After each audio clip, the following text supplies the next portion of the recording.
Palabras de alegría y esperanza. Es la fiesta de la Inmaculada Concepción del libro del Génesis, capítulo 3, versículo 9-15 y siguientes.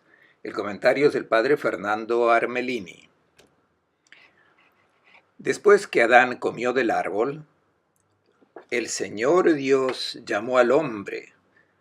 ¿Dónde estás? Él contestó, te oí en el jardín. Me entró miedo porque estaba desnudo y me escondí. El Señor Dios le respondió, ¿y quién te ha dicho que estabas desnudo? ¿Y qué has comido, a qué has comido del árbol prohibido? El hombre respondió, la mujer que me diste por compañera me convidó el fruto y comí. El Señor dijo a la mujer, ¿qué has hecho? Ella respondió, la serpiente me engañó y comí. El Señor Dios dijo a la serpiente, por haber hecho eso, maldita seas entre todos los animales domésticos y salvajes. Te arrastrarás sobre el vientre y comerás polvo toda tu vida. Pongo enemistad entre ti y la mujer, entre tu descendencia y la suya. Ella te herirá la cabeza cuando tú hieras su talón. El hombre llamó a su mujer Eva por ser la madre de todos los que viven. Una buena fiesta para todos. El 8 de diciembre de 1854, en la Capilla Sixtina, Pío IX proclamaba el dogma de la Inmaculada Concepción con estas palabras. La Santísima Virgen María fue preservada inmune de toda mancha del pecado original por particular gracia y privilegio de Dios omnipotente en previsión de los méritos de nuestro Salvador Jesucristo. Nos preguntamos, ¿qué significa un dogma formulado de este modo, con un lenguaje que nos resulta un poco enigmático? El primer interrogante que nos ponemos es sobre este privilegio concedido a María. ¿Cuál es nuestra pregunta? Pues si Dios, que es un Padre de todos, y concede un privilegio a un miembro del género humano, María, y la exceptúa del pecado original y de sus dramáticas consecuencias, ¿por qué no nos concede a todos este privilegio? Y si Dios concede privilegios, por tanto no nos resulta muy simpático. Y luego nos aleja de María en vez de hacerla más cercana a nosotros. No la sentimos como nuestra hermana que hace el camino de la vida con todos los demás, con las dificultades que todos encontramos. Preferimos sentirla más cercana, pero en vez, este privilegio la aleja. Nosotros la admiramos, es una criatura magnífica, pero no es cercana. Entonces, cuando hablamos de devoción a la Virgen, será para obtener alguna gracia, pero no es una compañera del camino de la vida. Luego está el tema del pecado original. Esta definición papal habla del pecado original. ¿De qué se trata este pecado original? ¿Seremos los pobres descendientes de Adán teniendo que soportar sin tener ninguna culpa la pena de un pecado que no hemos cometido? Esta ha sido siempre la interpretación que nos viene desde San Agustín en adelante. Podemos proclamar, bienaventurada María, que ha sido exenta de este problema. Y todo acaba con una gran admiración por esta mujer, pero con amargura para nosotros y por nuestra condición de pecadores.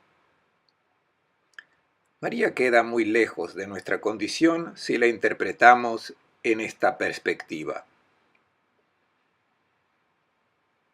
Esta imagen de la Madre de Jesús, que deriva del afecto más que de la meditación profunda de los textos sagrados, en vez de unir a los hermanos de la fe en Cristo, los divide. Es un motivo discutido en el diálogo ecuménico, ya sea con los protestantes como con los ortodoxos. La María del Evangelio es muy cercana a nosotros. Es la chica de Nazaret que se ha enamorado de un joven de su lugar, José, y con José proyecta una vida según la tradición de su pueblo. Luego se transforma en madre, una mujer de fe. Feliz de ti que has creído, dirá Isabel. María tuvo que enfrentarse todos los días con dificultades y tentaciones igual que las nuestras. Su hijo ha sido tentado y también ella en todo, como nosotros. María no es una excepción, es una persona particular en quien Dios ha encontrado la plena disponibilidad para la realización de su proyecto de salvación. Esta es la María del Evangelio. Y cuando nosotros releemos el dogma de la Inmaculada Concepción, debemos hacerlo siempre a la luz del Evangelio y de las nuevas interpretaciones que tenemos de la palabra de Dios. El Evangelio recuerda la perplejidad de María, sus preguntas, su conmovedor camino de fe, cuando Lucas dice al principio que María no comprendía lo que había dicho Simeón. No entendía lo que Jesús dice en el templo cuando lo encuentran. El Evangelio dice que sus padres no entendieron. María estuvo tentada como nosotros, como su hijo, con una diferencia que explicaremos más adelante en el comentario de la palabra de Dios para esta fiesta. María supo decir siempre que sí a Dios. Tratemos de entender este dogma que ha sido formulado con un lenguaje ligado a las categorías filosóficas y teológicas del tiempo. Aclaremos de entrada. Los dogmas no son palabra de Dios, son palabras de hombres que en un cierto tiempo han formulado una verdad según lo que se entendía sobre esa verdad que está presente en la Escritura. Pero las categorías filosóficas y teológicas cambian con el tiempo, con la cultura. La verdad permanece y viene formulada en modo diverso. Hoy entendemos de diferente manera esta única verdad que está presentada con aquellas palabras de Pío IX. Pero hoy hemos profundizado el conocimiento de la Escritura y podemos formularlo de una manera diferente, formular la misma verdad. Como todos en su tiempo, Pío IX sostenía que la historia del pecado original hacía referencia cierta a dos individuos, al señor Adán y a la señora Eva. Estaba convencido que su transgresión tuvo consecuencias dramáticas para toda la humanidad. Esta era la concepción común en tiempos de Pío IX. El resto es la creencia que se inicia con San Agustín y después continuada hasta nuestros días. Los estudios bíblicos hoy han mostrado sin ninguna duda que el texto del Génesis, donde se cuenta lo que se considera el pecado original, no es un informe de un hecho acaecido al comienzo del mundo, sino que es una página de teología que ha sido escrita para responder a los enigmas más profundos del corazón del hombre. La pregunta era, ¿por qué existe el mal en el mundo? ¿Por qué a menudo nos damos cuenta de vivir en un valle de lágrimas? ¿Quién ha creado esta situación de dolor? ¿Ha querido Dios un mundo así o lo hemos creado nosotros? Esta es la pregunta existencial a la cual responde este tercer capítulo del Génesis que nos viene propuesto en esta fiesta como primera lectura.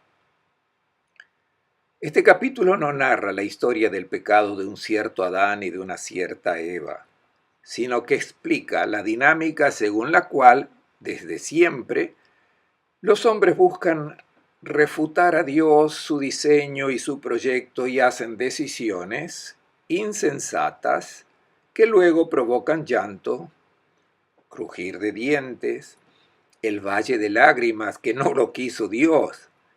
Lo ha querido el hombre desde siempre, decidiendo él qué rumbos tomar sin tener en cuenta a Dios.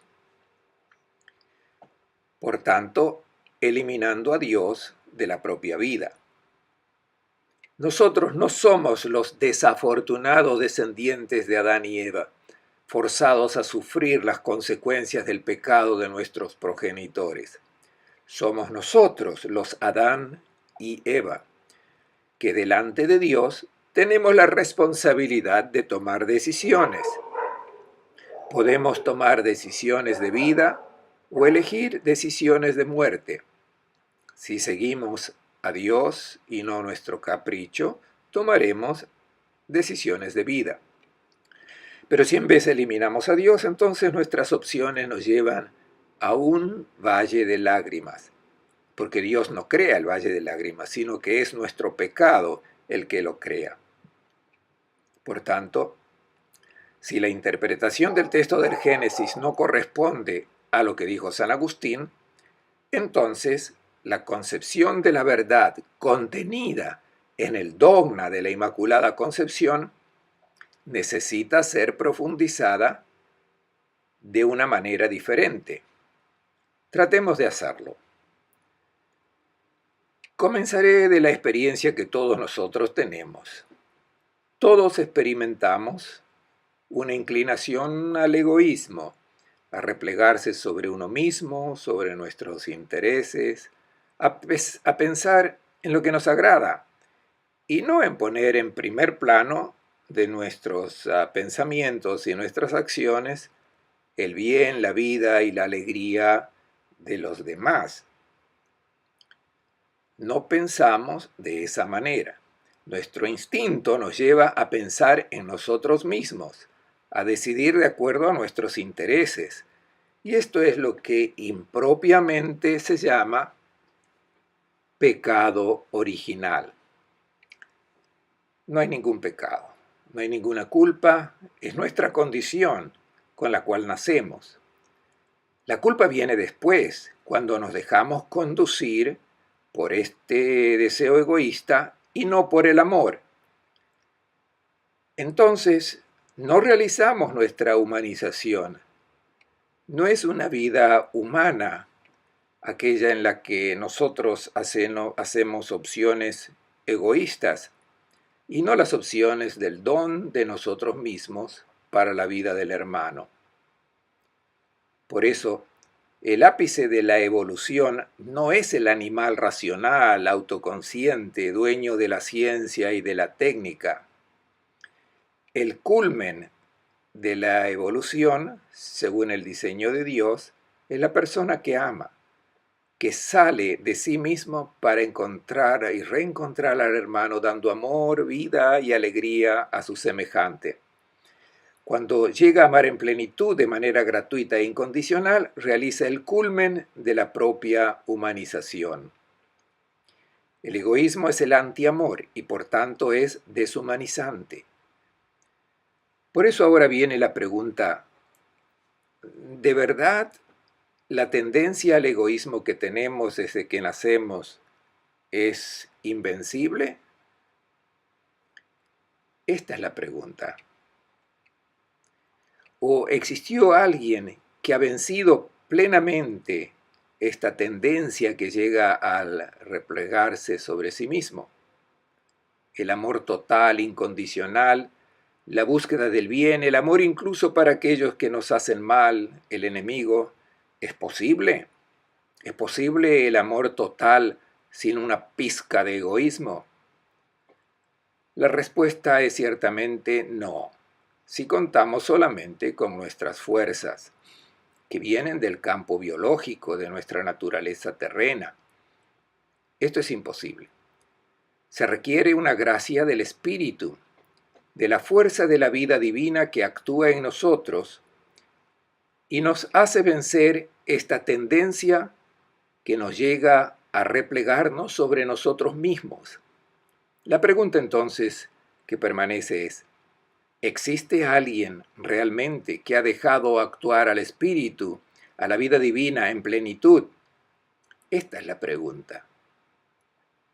En la segunda lectura de esta fiesta tomada de la carta de los Efesios, se dice que en Cristo el Padre nos eligió antes de la creación del mundo para que con el amor fuéramos consagrados e inmaculados en su presencia.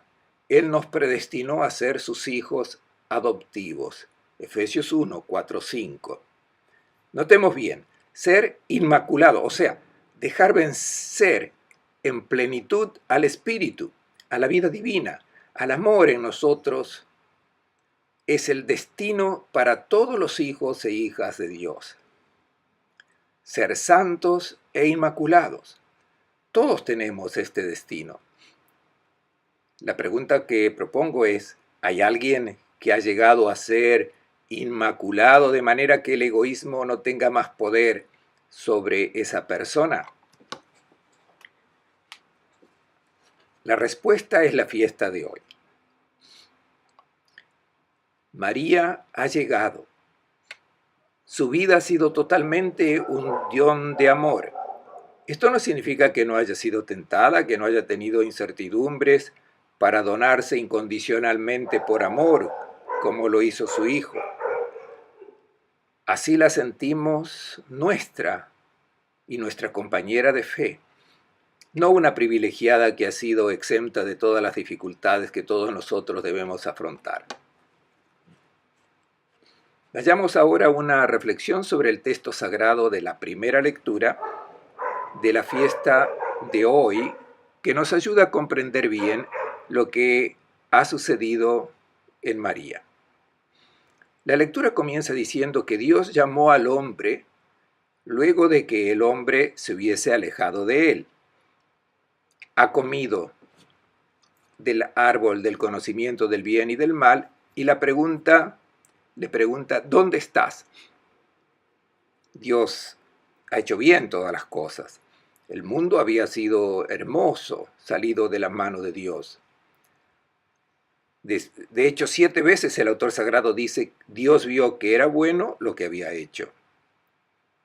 La creación, tal como salió de la mano de Dios, era una en que los hombres estaban en perfecta armonía con Dios. Esta armonía se presenta con una estupenda imagen en el libro del Génesis que dice que el Señor y el hombre paseaban por el jardín del Edén, acariciados por la brisa de la tarde. La plena armonía del hombre que se había integrado, sin apartarse por sus obras, del proyecto de amor que Dios tenía sobre él. Existía la armonía entre el hombre y la naturaleza. El mundo era amado, respetado, cuidado como un jardín por el hombre que había recibido este encargo del Creador. Luego estaba la armonía entre el hombre y su semejante, la mujer. Nada de dominio, de superioridad, ninguna instrumentalización egoísta, solo la alegría de sentirse una donación del uno para el otro. La sexualidad vista como un don de amor incondicional. Es en este contexto que entra en escena la serpiente, que convence al hombre a infringir el límite impuesto por su condición humana y hacerse un dios, a decidir por su cuenta lo que es bueno y lo que es malo, a no tener presente el proyecto del Creador sobre su vida, sobre las criaturas, a hacerse un dios a su medida, sin tener necesidad de ningún otro. Lo convence de que sea parte del proyecto del Creador y a sustituirlo con el propio proyecto, a seguir el propio capricho, la propia astucia. Por tanto, impidiendo alcanzar la plena realización de sí mismo, la felicidad. Es la serpiente que ha entrado en el hombre. Veamos quién es esta serpiente. Contrariamente a lo que nosotros pensamos, este misterioso personaje no aparece más en todo en el Antiguo Testamento. Es durante el tiempo de Jesús que los autores judíos, bajo la influencia de los autores persas y griegos, comenzaron a ver en la serpiente al diablo. Pero el texto del Génesis no orienta hacia esta explicación. Dice que la serpiente es la más astuta de las criaturas de Dios, la más astuta, no la más sabia. La astucia, la sabiduría hubiese llevado a estar en sintonía con Dios. La astucia te lleva lejos siguiendo tus caprichos. La serpiente no está fuera del hombre, es el mismo hombre que, embaucado por el delirio de omnipotencia, se subleva contra Dios. Piensa poder sustituir a Dios proclamando su propia autonomía para decidir lo que está bien y lo que está mal.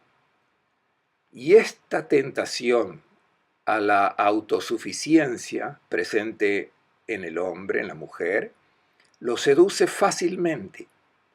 Por tanto, lo que era llamado pecado original no es otra cosa que la presentación del origen de todo pecado, de toda opción insensata que el hombre hace. El pecado causa la ruptura de toda armonía que hemos presentado y las consecuencias son siempre dramáticas. No es que Dios el que castiga al hombre cuando transgrede los mandamientos, sino que cuando el hombre, siguiendo sus propios caprichos, en vez de seguir el diseño de Dios, asume las consecuencias, el castigo viene del mismo pecado. El hombre no habita más ya en un paraíso terrestre, sino en un valle de lágrimas, que crea con el propio pecado. ¿Dónde estás?, pregunta Dios. No quiere decir detrás de qué árbol te escondes. La pregunta es mucho más profunda. El Padre se preocupa de esta elección del hombre que fue a caer en un abismo. ¿Dónde fuiste a caer? Piensa en lo que hiciste, qué has hecho de tu vida, cómo te has reducido siguiendo tus instintos. Caíste en el llanto y en el crujir de dientes. Lo vemos hoy.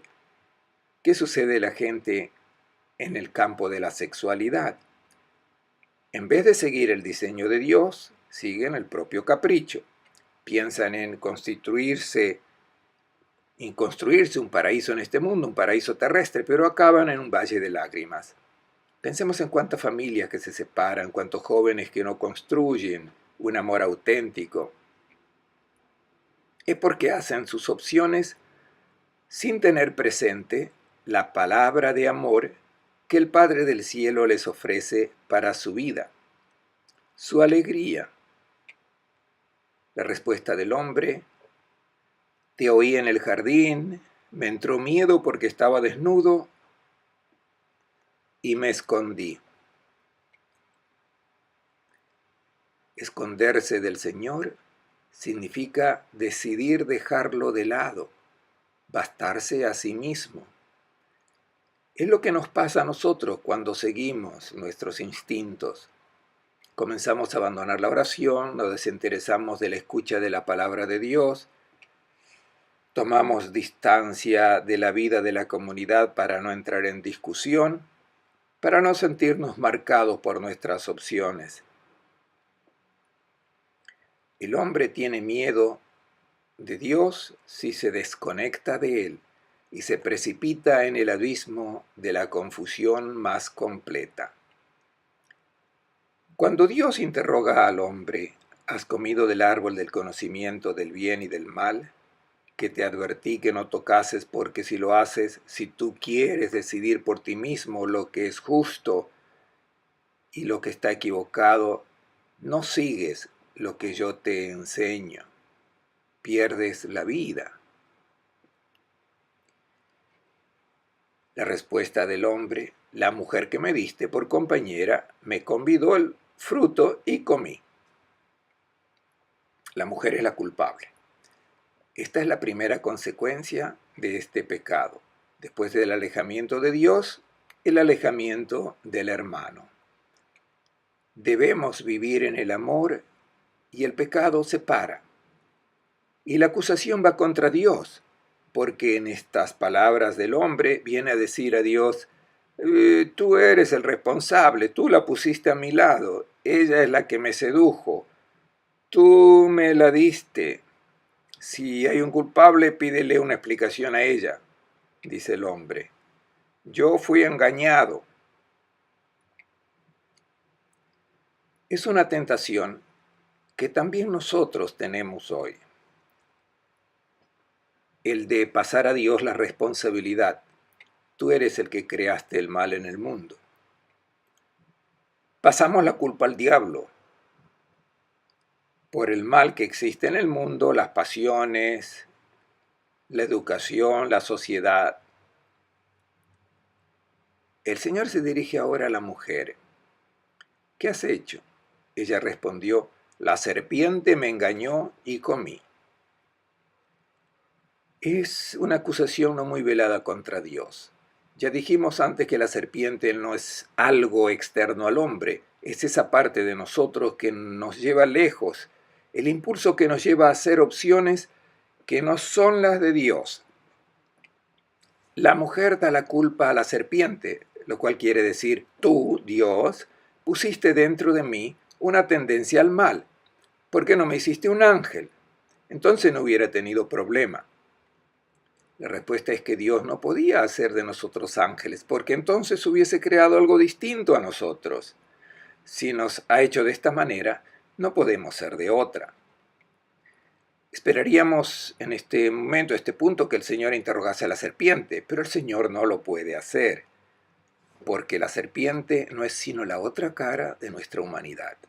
En vez de interrogar a la serpiente, hay una promesa estupenda: la maldición de la serpiente. En el libro del Génesis encontramos toda clase de bendiciones. Dios bendice a los peces, al hombre: crezcan y multiplíquense. La bendición significa fecundidad, continuación de la vida. La serpiente es maldecida, quiere decir: tú no tendrás posteridad, destinada a terminar tu existencia sin tener posteridad. En la historia que permanezca, tú no aparecerás.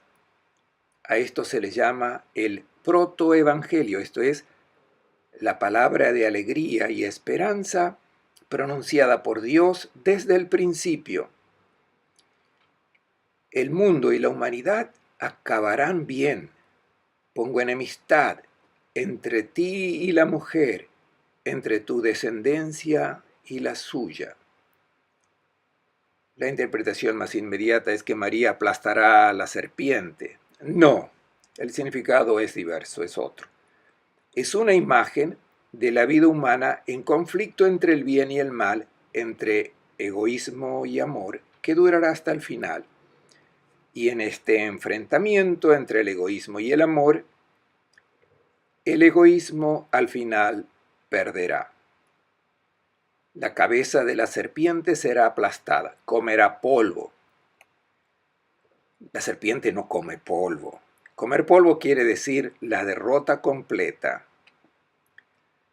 Será Cristo que aplastará con la donación de su vida, el don de su espíritu, aplastará la cabeza de esta serpiente, porque cuando nosotros dejamos actuar al espíritu de amor que Cristo trajo al mundo, la cabeza de la serpiente, la cabeza del egoísmo, es destruida. Por eso la pregunta que queremos responder al final del comentario de esta palabra de Dios: ¿hay alguien que haya aplastado la cabeza de esta serpiente? La respuesta es la fiesta de hoy. Es un sí. Existe una mujer donde el Espíritu habitó en plenitud. Es María. En ella se realizó esa armonía perfecta que Dios ha soñado desde la primera mañana del mundo. Les deseo a todos una buena fiesta.